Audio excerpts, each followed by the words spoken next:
الحمد لله رب العالمين والصلاة والسلام على سيدنا ومولانا محمد وآله وأزواجه وذريته أجمعين رحمۃ اللہ الواسعہ کے متعلق یہ دوسری نشست ہے اور یہ بنیادی طور پہ تقریض ہے حضرت کی کتاب پر۔ بسم اللہ الرحمن الرحیم۔ سخنہائے گفتنی، زبان قلم میں قدرت کہاں ہو، زبان قلم میں یہ قدرت کہاں جو ہو حمد خالق میں گوہر فشاں۔ بے نہایت حمد و سپاس اس ذات قدسی والا صفات کے لیے جس نے مشت خاک کو جامع انسانیت پہنایا، پھر اس کے سر پر اشرفیت کا تاج رکھا، اور جس طرح اس کی جسمانی ضروریات کا انتظام فرمایا اس کی روحانی ضروریات بھی الہام فرمائیں، ایسی ہدایات نازل فرمائیں جن کی پیروی سے کلاه دہقاں بآفتاب رسید۔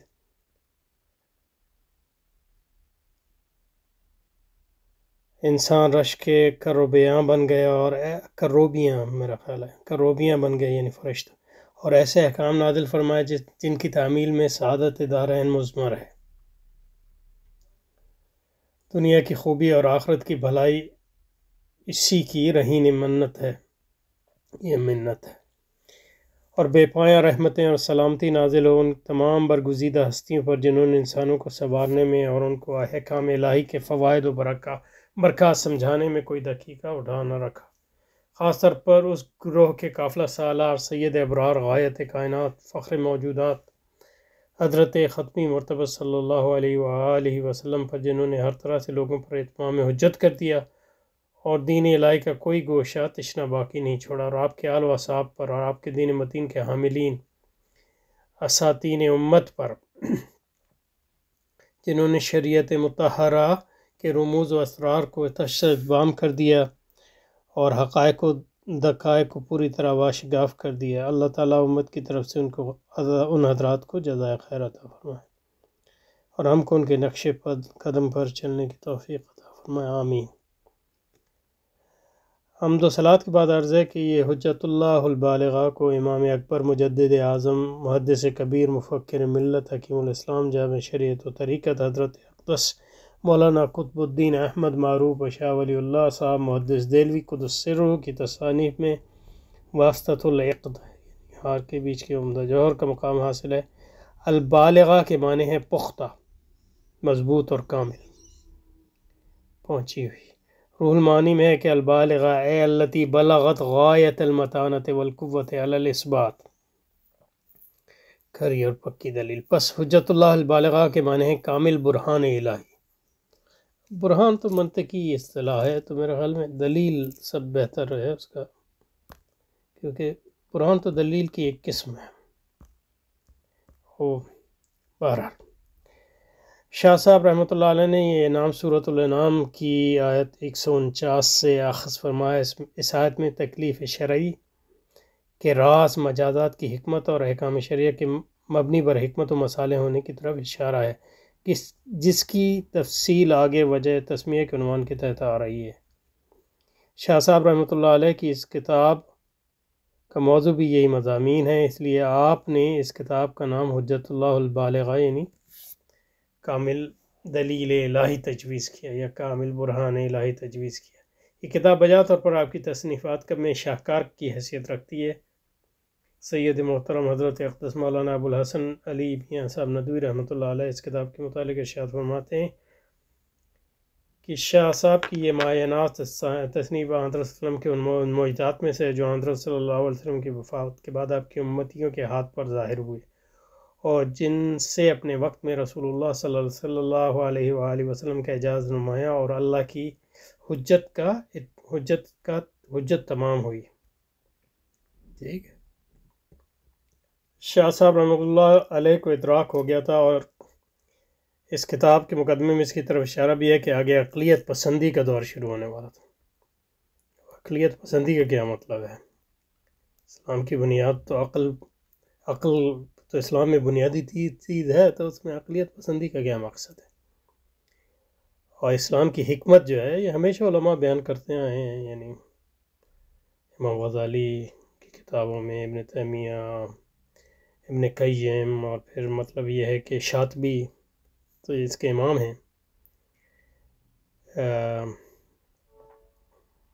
حکمت دین کے. تو یہ مطلب یہ ہے کہ کچھ اس کا مقصد یہاں واضح نہیں ہے کہ اقلیت پسندی کا دور شروع ہونے والا تھا. تو جو ریشنلزم مغرب میں آیا تو وہ اقلیت پسندی تو نہیں ہے، وہ تو ایک جہالت ہے، وہ اقلیت کا غلط تصور ہے. بہرحال چلتے ہیں آگے. زیادہ شاہ صاحب رحمۃ اللہ کو ادراک ہو گیا تھا، اور اس کتاب میں کہ مقدمے کی طرف اشارہ بھی ہے کہ آگے اقلیت پسندی کا دور شروع ہونے والا تھا،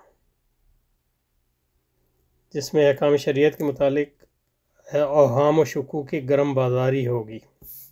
یہ ہر زمانے میں ہوئی ہے، یعنی جب بھی مسلمانوں کو یعنی مکہ کے جو مشرکین نے اوہام و شکوک ظاہر کیے تو قرآن نے اس کا جواب دیا، حدیث میں حکمتیں بیان کی گئی ہیں، پھر علماء نے ہر زمانے میں بیان کی. تو اس میں کوئی یعنی شاہ صاحب کی انفرادیت نہیں ہے. اور اگر یہ کہنا چاہتے ہیں کہ کوئی مغربی تہذیب کا یہ جواب ہے تو وہ دیکھیں گے، لیکن ایسا لگتا نہیں ہے. شاہ صاحب رحمۃ اللہ کو ادراک ہو گیا تھا، اور کتاب کے مقدمے میں اس کی طرف اشارہ بھی ہے کہ آگے اقلیت پسندی کی دور شروع ہونے والا ہے، جس میں احکام شریعت کے مطابق اوہام و شکوک کی گرم بازاری ہوگی. اس خطرے کا سدجواب کرنے کے لیے ابن نظیر کتاب لکھی ہے.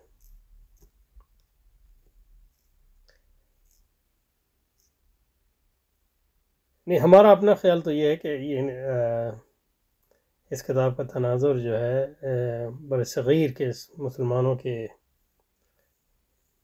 حکومت یعنی اکبر کی تحریک اور مجدد صاحب کی تحریک، اور وہ اس کا کانٹیکس ہے، نہ کہ آنے والا دور. یہ مطلب یہ کہ آنے والے دور کے لیے یہ کتاب اہم ہے، لیکن یہ کہ یہ کہنا کہ شاہ صاحب نے اس کے لیے لکھی کچھ محل نظر معلوم ہوتا ہے، لیکن ہو سکتا ہے صحیح ہو. دیکھیں گے جب پڑھیں گے تو انشاءاللہ. اس میں آپ نے تعلیمات اسلام کو مطابق فطرت اور احکام دینی کو مبنی بر حکمت ثابت کیا.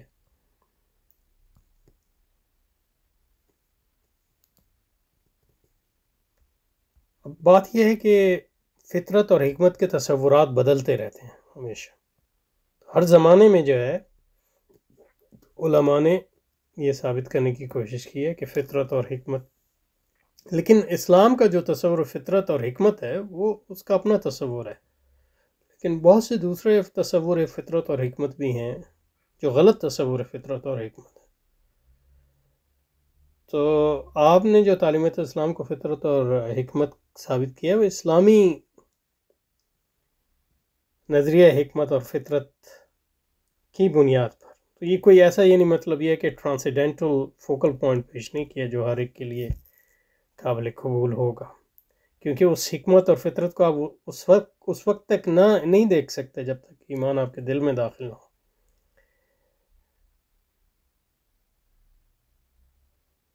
اور یہ کوئی ضروری نہیں ہے کہ جس کا ایمان نہ ہو وہ اس کو ان تعلیمات اسلام کو شاہ ولی اللہ کی کتاب پڑھ کر فطرت اور حکمت کے مطابق نیسرلی ثابت کرے.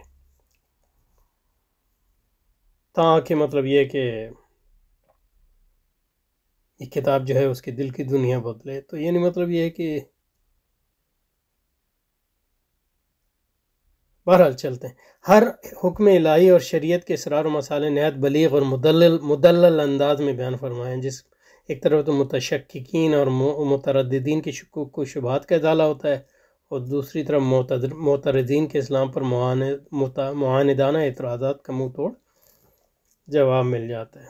تو اس لحاظ سے مطلب یہ ہے کہ جس طرح بیان فرما رہے ہیں تو اس سے یہ لگتا ہے کہ یہ ایک علم کلام کی ایک کتاب ہے. علم کلام یعنی جدید علم کلام، فلسفیانہ علم کلام سے ہٹ کر، یعنی عقل عامہ اور فہم عامہ کے مطابق ایک نئے علم کلام کی داغ بیل ڈالنے کی کوشش کر رہے ہیں. یہ اس کا ایک پہلو ہے. لگتا یہ ہے ان کے یہاں جو اس کی تشریح بیان کی گئی ہے اس سے. بہرحال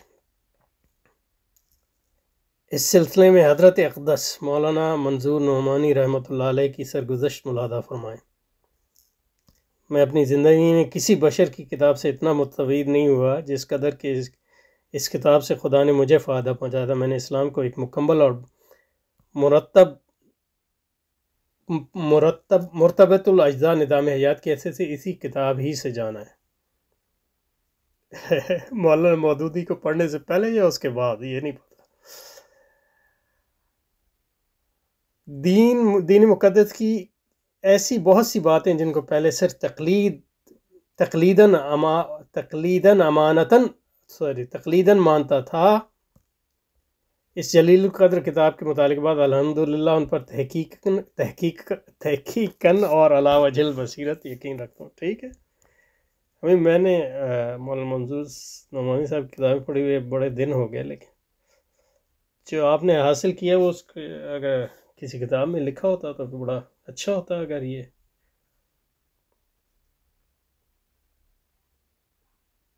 اور اس میں کوئی شک نہیں ہے کہ مولانا موہن نعمانی صاحب اور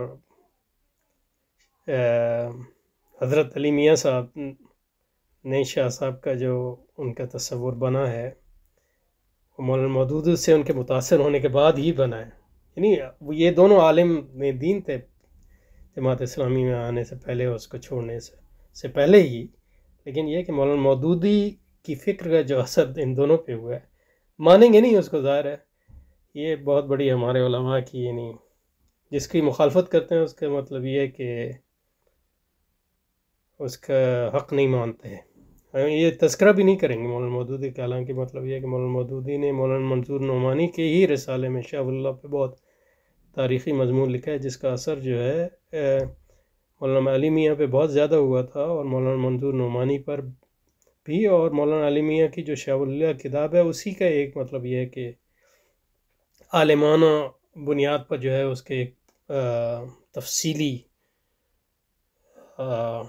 لیکن یہ کہ اس میں جو فکری سوچ جو مولانا مودودی کی ہے اس کے بغیر جو ہے وہ جو مولانا علی میاں شاہ ولی اللہ کی کتاب لکھی وہ کبھی یعنی اس کا تصور نہیں ہو سکتا. تو اور میرا یعنی مطلب یہ ہے کہ مولانا منظور نعمانی صاحب کے بارے میں بھی یہی خیال ہے. بہرحال ہو سکتا ہے میں غلط ہوں، لیکن یہ کہ یہ ایک قابل نوٹ بات ہے. غیر مقلد عالم، غیر مقلد کیوں کہہ رہے ہیں ان کو؟ مطلب اہل حدیث عالم ہیں، یعنی اب وہ جو ان کو کہتے ہیں وہ کہیں، مطلب یہ کہ لوگوں کو نام کیوں دے رہے ہیں جو وہ نہیں. غیر مقلد یعنی یہ ان کا یہ کہ آپ غیر مقلد عالم جناب نواب صدیق حسن خان صاحب اتحاف النبلاء میں تحریر فرماتے ہیں این کتاب اگرچہ در علم حدیث نیست، یعنی شاہ ولی اللہ کی حجت اللہ البالغہ، اما شرح احادیث بسیار در آن کرده و حکم و اسرار آن بیان نموده تا آنکه در فن خود غیر مسبوق علیه واقع شده و مثل آن در این فن یعنی دو از 100 سال هجری هیچ یکی را از علماء عرب و عجم تصنیف موجود نیست. یعنی یہ مبالغہ بہت کرتے ہیں ہمارے لوگ.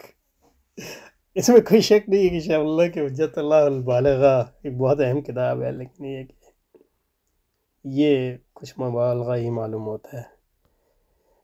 کیونکہ اگر آپ حضرت احیاء العلوم پڑھیں اور اس کے بعد حجت اللہ البالغہ پڑھیں تو احیاء العلوم کا ایک نچوڑ ہی ہے بنیادی طور پہ. ایک ان کا سٹائل الگ ہے شاہ ولی اللہ کا، اور پریزنٹیشن بھی الگ ہے. لیکن یہ کہ حجت یعنی مطلب یہ ہے کہ شیخ الاسلام ابن تیمیہ احیاء العلوم جو ہے، میرا مطلب خیال یہ ہے کہ مطلب یہ ہے کہ میرا گمان یہ ہے کہ اس کی جو یعنی بیسک اس کی جو سورس ہے وہ احیاء العلوم ہی ہے، اور یعنی مطلب یہ کہ یعنی اس میں کوئی شک نہیں کہ حضرت شاہ ولی اللہ بہت بڑے عالم دین ہیں، بہت بڑے، لیکن یہ کہ ان کو عالم دین ثابت کرنے کی، بہت بڑا عالم دین ثابت کرنے کا یہ مقصد تو نہیں ہے کہیں کہ مطلب انہوں نے جو ہے یہ صفر سے شروع کیا کام، نہیں، شاہ اللہ یعنی حضرت امام غزالی کے کام، اور ہمارے یہاں لوگ احیاء العلوم کو صحیح سے پڑھتے نہیں ہیں یعنی گہری نظر سے، ورنہ آپ کو نظر آئے گا۔ اور پھر شیخ الاسلام ابن تیمیہ کا بھی اثر ہے، ابن قیم کا نہیں کہہ سکتا لیکن ہوگا، مطلب کیسے نہیں ہوگا، کیونکہ شاہ اللہ جو ہے مطلب ابن تیمیہ اور ان کی تحریک سے بہت زیادہ متاثر ہیں اور اس کو انٹروڈیوس کرنے والے ہیں مطلب ہندوستان میں۔ اچھا، اس فارسی عبارت کا ترجمہ، یہ کتاب اگرچہ فن حدیث میں نہیں ہے مگر اس میں بہت سی حدیث کی شرح کی گئی ہے، ان کی حکمتیں اور ان کے راز بیان کیے گئے، یہاں تک کہ کتاب نے فن میں بے نظیر واقع ہوئے۔ اس جیسی کتاب ان اسلامی 12 صدیوں میں عرب و عجم کے کسی عالم کی موجود نہیں ہے۔ 12 سال ہجری، 12 سال بہرحال۔ اچھا، یعنی مطلب انٹروڈکشن ہے، تو یہ ہو سکتا ہے حضرت نے جو یہاں کہا وہ بالکل ٹھیک ہو، مطلب میں نے تو صرف جو ذہن میں باتیں آ رہی تھی وہ بیان کی ہیں، اور انشاءاللہ جب کتاب ایکچولی شرح پڑھیں گے تو پھر وہ واضح ہو جائے گا۔ حجت اللہ البالغہ کے اردو ترجمے نے پہلا، اس کتاب کے اردو تراجم ہو چکے ہیں۔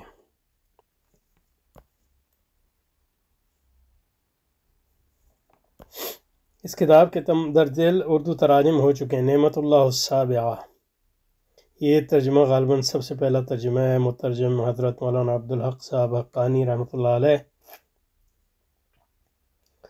صاحب تفسیر حقانی۔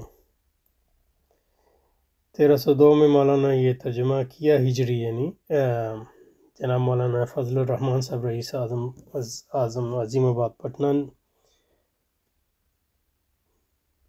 بتحریک جناب حضرت، یہ ترجمہ 2 جلدوں میں متن کے ساتھ مطبوع ہے، آج کل بازار میں یہی دستیاب ہے۔ آیات اللہ الکاملہ، از جناب مولانا خلیل احمد بن مولانا سراج احمد اسرائیلی سنبھلی رحمۃ اللہ علیہ، متوفہ 1340 ہجری۔ یہ ترجمہ متن کے بغیر 620 صفحات میں 1315 ہجری مطابق 1897 میں لاہور سے طبع ہوا۔ شموس اللہ البالغہ، یہ ترجمے کر رہے ہیں کہ مطلب یہ کہ عربی شموس اللہ البالغہ، حضرت مولانا عبدالحق صاحب ہزاروی رحمۃ اللہ علیہ، یہ ترجمہ 1351 ہجری میں شیخ الہی بخش نے لاہور سے شائع کہ یہ ترجمہ سر سر آیات اللہ الکاملہ کی نقل ہے، صرف شروع کے چند ابواب کا ترجمہ بدل دی ہے۔ یہ تینوں ترجمے میرے پاس ہیں۔ ان کے علاوہ ایک اور ترجمہ جناب محمد بشیر صاحب نے کیا، اس کی کچھ تشریح فوائد بھی شامل کی، لیکن یہ ترجمہ نامکمل ہے۔ نمبر 5، لاہور سے مولانا عبدالرحیم صاحب کا ترجمہ بغیر عربی متن کے شائع ہوئے، میں نے یہ ترجمہ نہیں دیکھا۔ برہان الہی، حضرت مولانا ابو العلا محمد اسماعیل صاحب گودھروی گجراتی، یہ غالباً آخری ترجمہ ہے، مترجم غیر مقلد عالم ہے۔ آپ نے یہ ترجمہ مولانا ابوالکلام آزاد اور مولانا عبدالصدی اور مولانا منظور نعمانی رحمہ اللہ کی تحریک پر کیا، اور شیخ غلام علی نے اس کو لاہور سے شائع، پھر دوبارہ شائع نہایت نایاب ہے۔ میرے پاس یہ ترجمہ ہے اس میں، اور میں نے اس سے استفادہ کیا ہے۔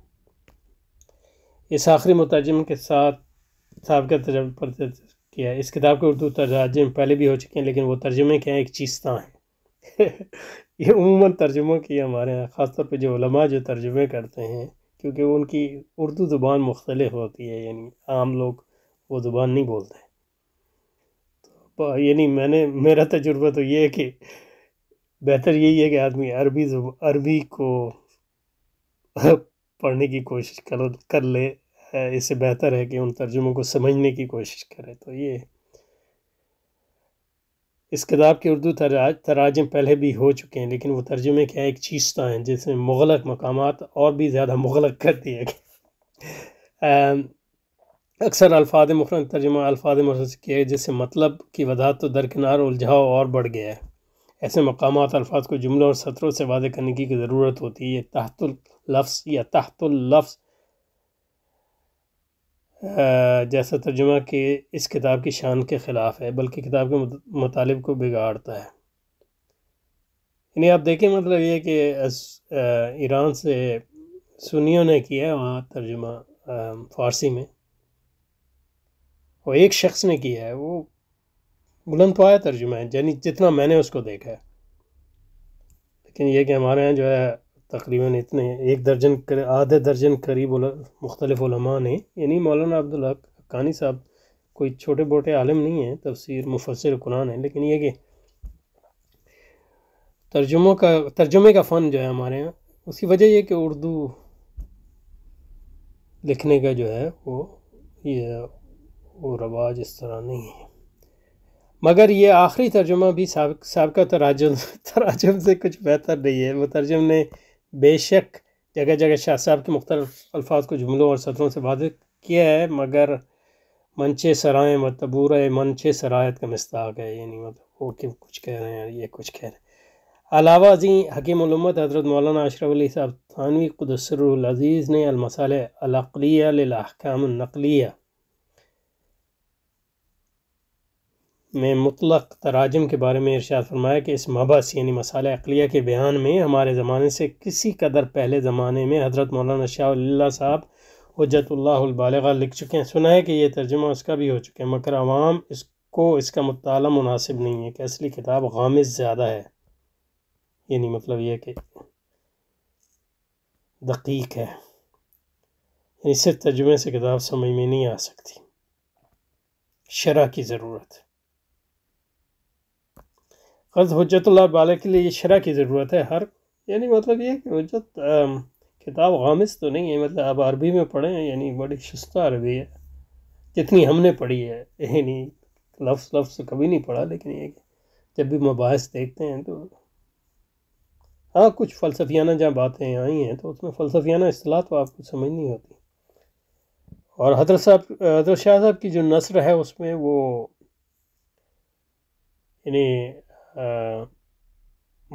یعنی اس میں اختصار ہے، یعنی چند الفاظ میں، یعنی کوزے میں سمندر بند کیا ہے، اس میں کوئی شک نہیں ہے، لیکن یہ کہ اس کا مطلب یہ نہیں کہ عبارت غامض ہے ان کی۔ غرض حجت اللہ البالغہ کے لیے شرح کی ضرورت تھی، اور ہر ایک کو اس کی ضرورت محسوس ہو رہی تھی، مگر چند دشواریاں ایسی تھیں کہ آج تک کسی نے یہ فریضہ انجام نہیں دیا ہے۔ وہ دشواریاں یہ ہیں۔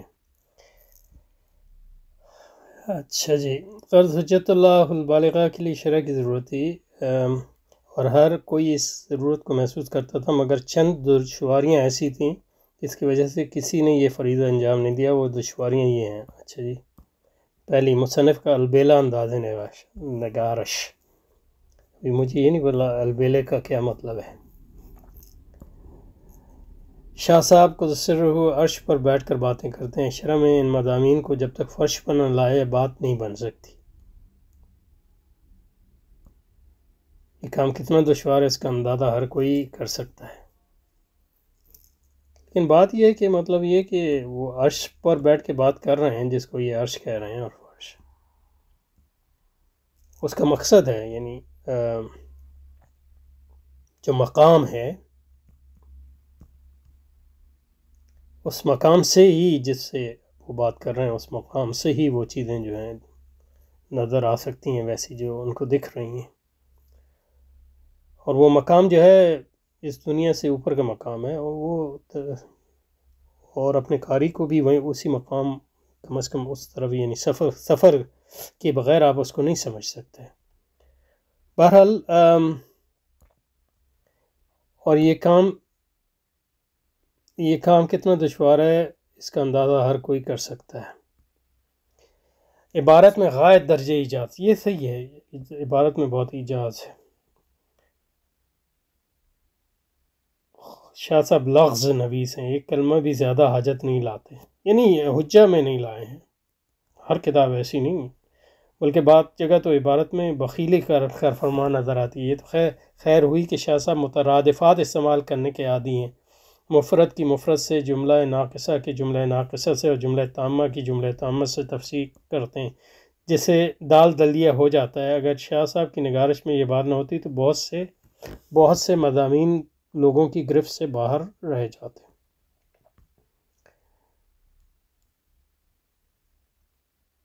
مخصوص اصطلاحات، شاہ صاحب ان کو مخصوص، جب تک کوئی کما حق کو ان کو نہ سمجھ لے مضمون ذہن نشین نہیں ہوتا۔ اس کی وجہ یہ ہے کہ ہمارے ہاں جو بنیادی جو منطق میں اور فلسفہ میں جو بنیادی یونانی فلسفہ آیا، اس میں جو اصطلاحات رائج ہوئیں وہ ارسطو کی ہیں، اور شاہ صاحب جو ہے صوفیہ کے ذریعے جو وہ افلاطونیت ہے ان میں، تو افلاطون کی جو اصطلاحیں ہیں وہ ہمارے ہو سکتا ہے تمام علماء جو ہے نہیں سمجھتے ہوں، تو ہو سکتا ہے اس کی وجہ اس کا ذکر کر رہا ہوں، یا ہو سکتا ہے کوئی اور مخصوص اصطلاحات کی بات کر رہا ہوں جو اس وقت واضح نہیں۔ مخصوص اصطلاحات، شاہ صاحب کی اپنی مخصوص اصطلاحات ہیں، جب تک ان کا کما حقو نہ سمجھ لیا جائے مضمون ذہن نشین نہیں ہو سکتا۔ نہ شاہ صاحب اپنی اصطلاحات کی کسی جگہ تشریح کی ہے، نہ کسی اور نے یہ کام بخوبی انجام دی ہے۔ ٹھیک ہے۔ فکر بلند پروازی، شاہ صاحب کی فکر بلند پروازی کا یہ حال ہے کہ بعض جگہ تو ان کے پیچھے چلنا بھی دشوار ہو جاتا ہے۔ آپ ہی کی لکھی ہوئی کہاوت آپ پر صادق آتی ہے کہ جناب تو شیر پر سوار ہیں، آپ کے پیچھے سواری کرنے کی ہمت کون کر سکتا ہے۔ مضامین کی جدت، شاہ صاحب کی ہر بات انوکھی ہوتی ہے۔ ہر مصنف کی باتوں کو حل کرنے کے لیے کچھ نہ کچھ مصادر اور مراجع مل جاتے ہیں، مگر شاہ صاحب کی کوئی بات کسی بات میں نہیں ملتی، پھر یہ مضامین کیسے حل کیے جائیں؟ یعنی مطلب یہ ہے کہ میرے خیال میں جو شاہ صاحب، یعنی آپ امام غزالی کو پڑھیں گہری نظر سے، امام ابن تیمیہ کو، اور مجدد صاحب کو، علوم دینیہ کے علاوہ، یعنی یہ تین خاص مصنف، اور شاطبی کو۔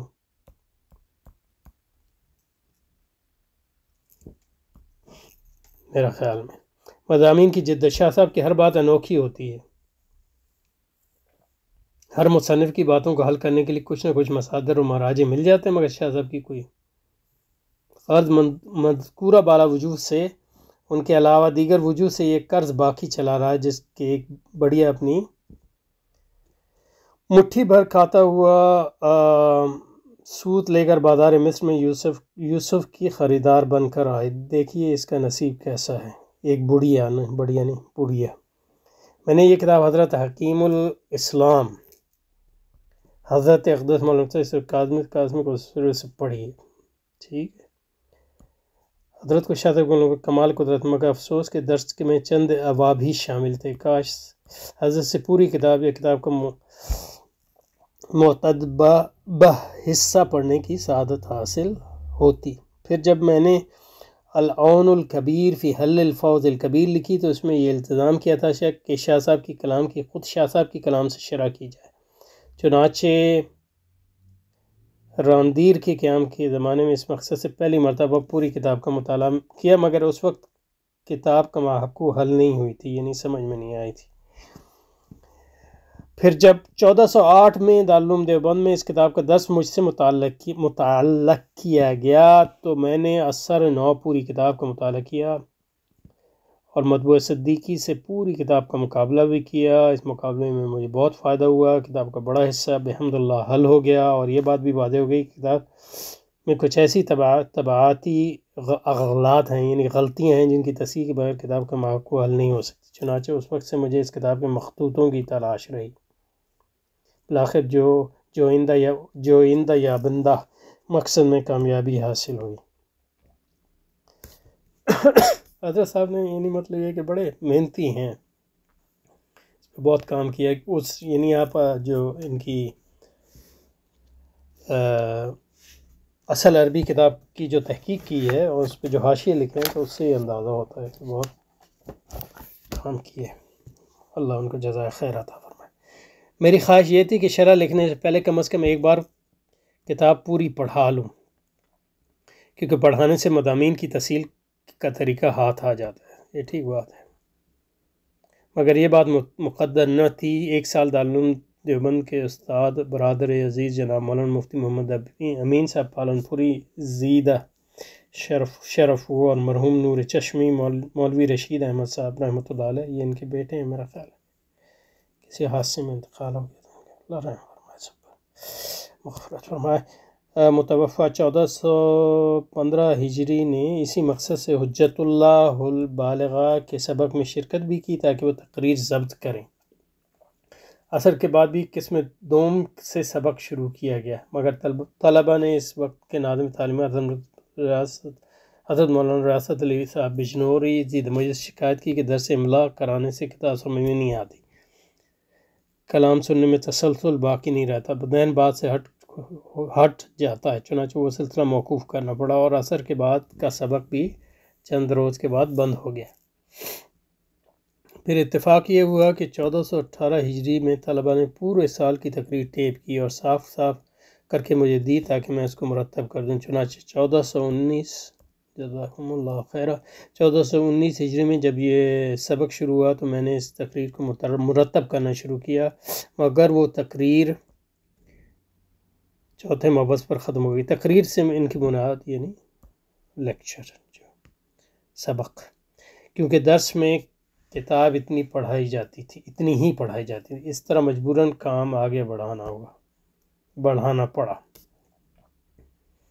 یہ بھی ایک المیہ ہے، مدرسوں میں کتابیں پوری نہیں پڑھا جاتی کیونکہ یہ کہ ان کو یونیورسٹیوں کے طرز پر جو ہے اب استوار کر دیا گیا۔ بحمداللہ 2 سال کے عرصے میں کتاب کے معتدبہ حصے پر کام ہو گیا، اس طرح مجبوراً کام آگے بڑھا۔ بحمداللہ 2 سال کے عرصے میں کتاب کے ایک معتدبہ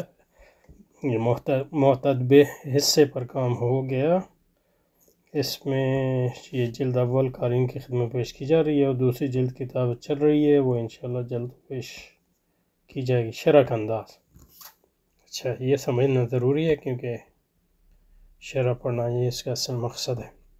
شرح میں انداز یہ اختیار کیا ہے، پہلے ایک عنوان قائم کیا گیا ہے، ٹھیک ہے، مسئلے کی تقریر کی گئی ہے، یعنی مسئلے پر لیکچر دیا گیا ہے جس طرح سبق میں کی جاتی ہے، اس طرح یہ واضح کرنے کے لیے مثالوں وغیرہ کا اضافہ بھی کیا گیا اور کہیں کتاب کی ترتیب بھی بدل دی گئی ہے۔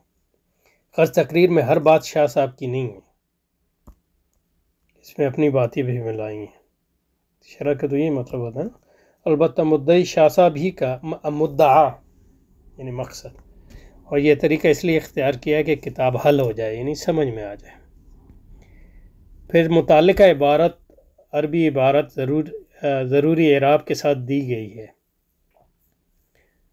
اب یہ مطلب درسی اصطلاحات استعمال کی ہیں، تقریر، حل، لیکن وہ انہوں نے سوچا نہیں ہوگا، لیکن یہ کہ اگر آپ کا مدارس سے کبھی واسطہ نہیں ہوا تو آپ کہیں گے یہ کیا کہہ رہے ہیں، حل، تقریر وغیرہ وغیرہ، کون سی جمعے کی تقریر کی بات کر رہے ہیں وغیرہ وغیرہ۔ پھر متعلقہ عربی عبارت ضروری اعراب کے ساتھ دی گئی ہے، یعنی زبر زیر پیش۔ پھر درسی انداز کا ترجمہ کیا گیا، تاکہ طلبہ ترجمے کو عبارت سے ملا کر کتاب حل کر سکیں، یعنی اس کے معنی سمجھ سکیں، یعنی اس کا اعراب سمجھ سکیں، جملہ صرف و نحو، یعنی مطلب یہ بھی ایک لحاظ سے مطلب کتاب مدارس کے طلبہ کے لیے بھی ہے تو ٹھیک ہے، لیکن یہ ہے بہرحال۔ پھر لغات کے عنوان سے مشکل الفاظ کے معنی اور ضروری ترکیب وغیرہ دی گئی ہے، اور کسی بات کی تشریح ضروری معلوم ہوئی تو وہ بھی کی گئی ہے۔ غرض متن اور ترجمے میں میں نے کوئی بات اپنی طرف سے نہیں ملائی، متن اور ترجمے میں، اور متن کو لکیروں کے چوکھٹے میں رکھا ہے، چوکھٹے۔ بعض جگہ میں نے اصل کتاب میں عناوین کو، اب یہ مجھے نہیں پتا کہ یہ جمع بنا رہے ہیں، یہ اردو میں استعمال بھی ہوتی ہے، عناوین پڑھائے ہیں ان کو چوکھٹے سے باہر اس طرح کی عمودی قوسین میں رکھا گیا، اور متن میں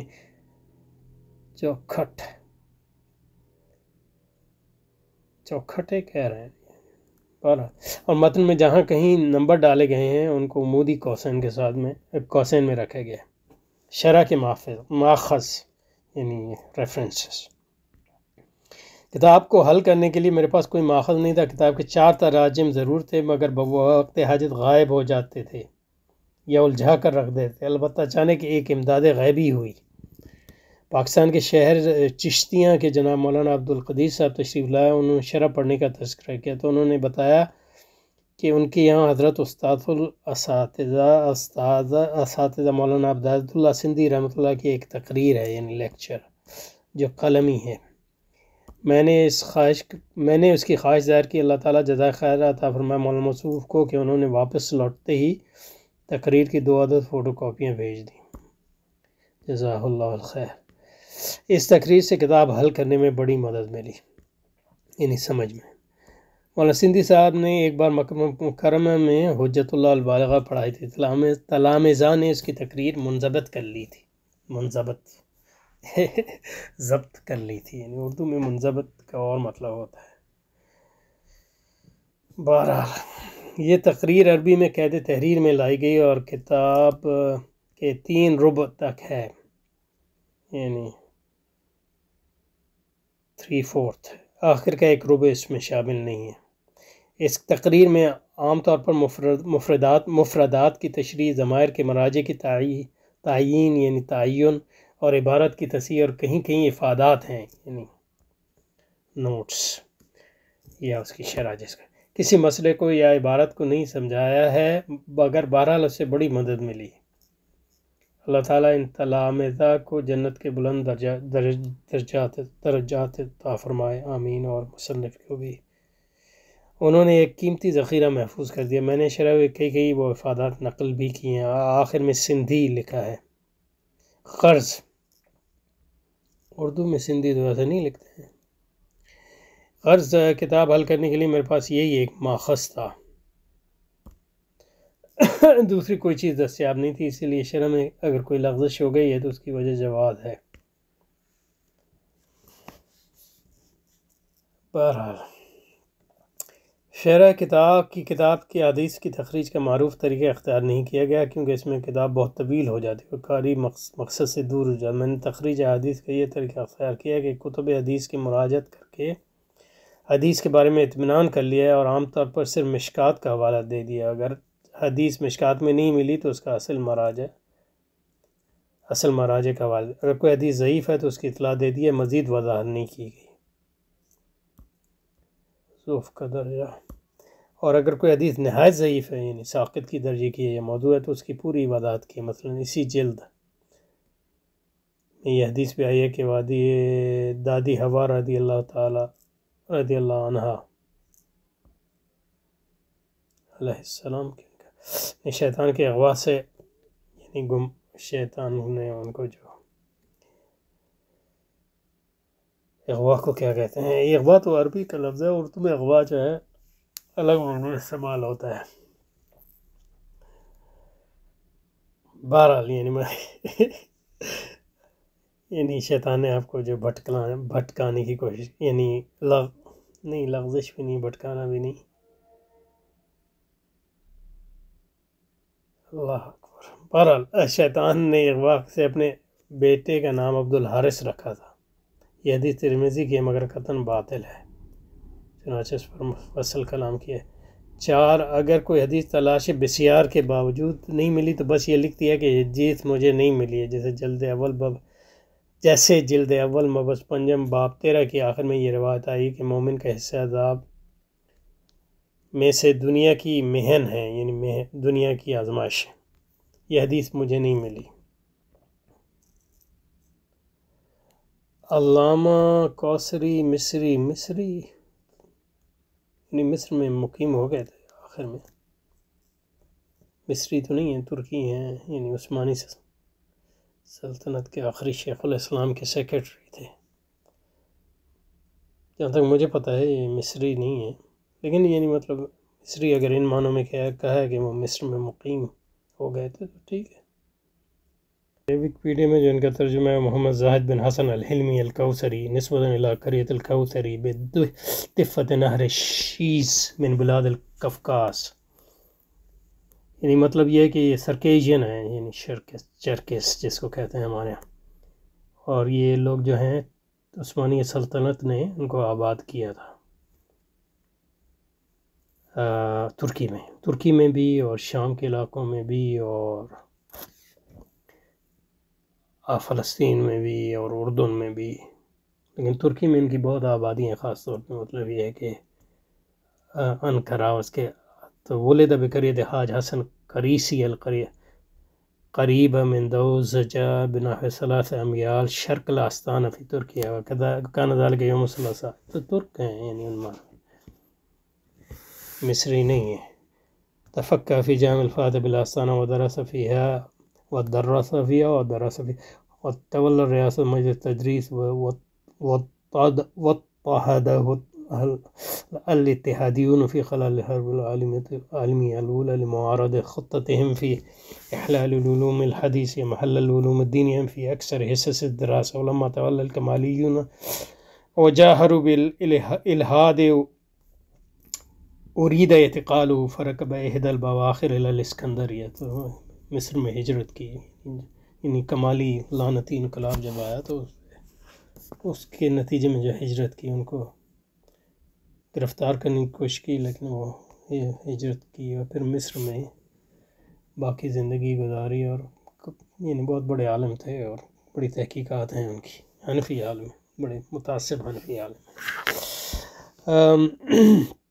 علامہ کوثری مصری رحمۃ اللہ علیہ نے حسن التقاضی فی سیرت الامام ابی یوسف القاضی کے آخر میں حضرت شاہ صاحب رحمۃ اللہ پر تنقید کی ہے کہ آپ کو دربار احکام و فروع صرف متون حدیث کو پیش نظر رکھتے ہیں، ان کی اسانید پہ نظر نہیں رکھتے، حالانکہ اہل علم کسی وقت بھی اسانید حدیث سے قطع نہیں کر سکتے. وہ میرا خیال ہے اس میں تنقید شاہ صاحب اس لیے نہیں کیے کہ وہ بڑے یعنی ابن تیمیہ وغیرہ کے بڑے خلاف ہیں. اور شاہ صاحب تو یعنی مطلب یہ ہے کہ کون کہہ سکتے ہیں، شاہ صاحب جو ہے مطلب محدث علم حدیث کا احیاء کرنے والے ہیں ہندوستان میں، اور آج یعنی سب سے بلند پایا اسناد میں سے آپ کی سند ہے. عرب دنیا سے لوگ آتے ہیں دیوبند اسی لیے اس کو لینے کے لیے. 12 حالانکہ اہل علم کسی وقت بھی اسانید حدیث سے قطع نظر نہیں کر سکتے اور نہ کر سکتے ہیں، حتیٰ کہ صحیحین کے اسناد پر بھی نظر ضروری ہے، چہ جائے کہ دوسری کتاب کتب صحاح و کتب سنن وغیرہ. جب دربارہ احتجاج فی الفروع اسانید کی میں نظر ضروری ہے تو باب اعتقاد میں تو بدرجہ اولا اس کی ضرورت اہمیت ہے. یہ کوثری صاحب کی تنقید ہے. اس کی مثالیں اس جلد میں بھی موجود ہیں. روح اعظم کی روایت جس کا تذکرہ مبحث اول کے باب سوم میں آیا اور عبد الحارث کے نام سے کی روایت بیاصل ہے، مگر شاہ صاحب کو دوسروں نے ان کو مسلمہ حیثیت سے پیش کیا، بلکہ ان پر استدلال کی بنیاد رکھی ہے. قصہ مختصر کتاب حل کرنے میں نے اپنی والی پوری کوشش صرف کر ڈالی ہے، کوئی دقیقہ اٹھا نہیں رہا یہ بات کہ میں اپنے مقصد میں کس حد تک کامیاب ہوا ہوں تو اس کا فیصلہ قارئین کرام کریں گے. تو بس یہ کہہ کر خاموش ہو جاتا ہوں کہ سپردم بتو مائے خیش را تو دانی حساب کم و بیش را. والسلام علیہ احترام کتبہ سید احمد اف اللہ عنہ پالن پوری خادم دارالعلوم دیوبند 15 ربیع الاول 1421. اللہ تعالیٰ آپ کو جزائے خیر عطا فرمائے. اور لگتا ہے یعنی بڑی محنت کی ہے، تو انشاءاللہ تو اگلی بار جو ہے حضرت شاہ صاحب کی مختصر سمانے شروع میں دی ہے، اس کو بھی پڑھیں گے انشاءاللہ. تو یہاں پہ رکتے ہیں انشاءاللہ. السلام علیکم.